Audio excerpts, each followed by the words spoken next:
вазири корҳои хориҷии тоҷикистон дар дидор бо ҳамтои русаш масъалаи муносибат ба муҳоҷирони тоҷик дар русияро муҳим донистааст. Сироҷиддин Муҳриддин гуфт, як бахши мулоқоти ӯ бо Сергей Лавров вобаста ба муҳоҷирон буд.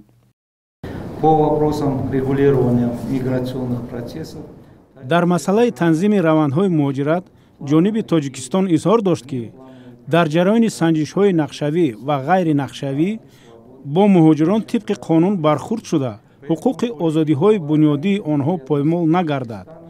аз тариқи ниҳодҳои ҳифзи ҳуқуқи Тоҷикистон ба ҷониби Русия муроҷиатномае фиристода хост то қонунӣ ва дуруст будани чунин муносибат дар баробари шаҳрвандони моро санҷанд.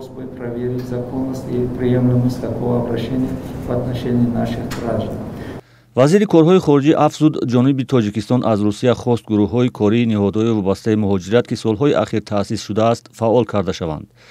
Сергей Лавров, вазири корҳои хориҷии Русия, суҳбат аз муҳоҷирони тоҷикро тасдиқ ва авфи 2 сол пешро ёдовар шуд. мо дар мавриди муҳоҷирони меҳнатӣ тавре ҳамтои ман гуфт суҳбат кардем. мо ҳамеша ин мавзӯъро ба самте ки президентҳо нишон медиҳанд баррасӣ мекунем.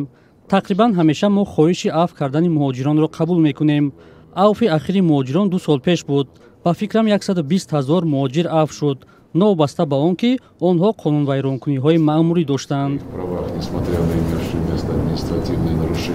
Лавров гуфт, кишвараш минбаъд ҳам бо таваҷҷӯҳи зиёд ба манфиатҳои Тоҷикистон муносибат ва суолҳои пешмеомадаро қатъан тибқи қонунгузориҳои Русия баррасӣ мекунад. иттифоқан масъалаи муҳоҷирон имрӯз ҳамчунин дар дидори вазирони умури дохилии ду кишвар низ баррасӣ шудааст. ҳарчанд бардоште ҳосил мешавад ки бадрафторӣ бо муҳоҷирони тоҷик дар Русия ангезаи асосии ин сафару дидорҳо шудааст. таҳлилгарони тоҷик онро талоши дигарбораи Русия барои ба иттиҳоди иқтисодии Авроосиё шомил кардани Тоҷикистон медонанд.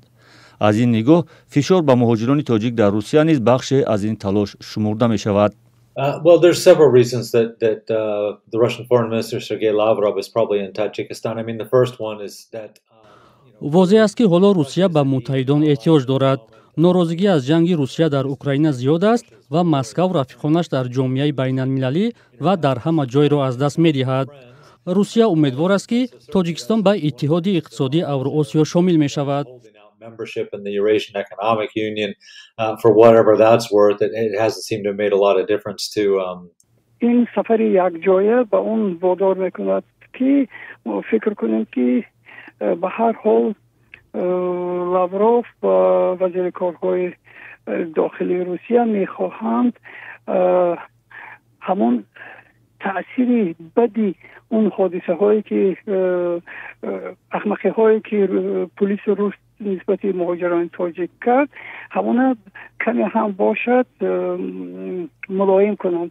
Тоҷикистон ба даъватҳои Москав барои узвият дар иттиҳоди иқтисодии Авроосиё ҳаргиз посухи рад надода, ҳамеша гуфтааст ки суду зиёни ин узвиятро меомӯзад. бархе аз муҳоҷирон тарафдори ин узвиятанд, вале мақомоти олии Тоҷикистон дар ин бора тасмим нагирифтааст ва ё тасмимаш манфист. агар тағйире пеш наояд, ин сафарҳо танҳо иҷрои нақшаи солонаи ҳамкориҳо хоҳад буд, на чархиши дар равобити ду кишвар.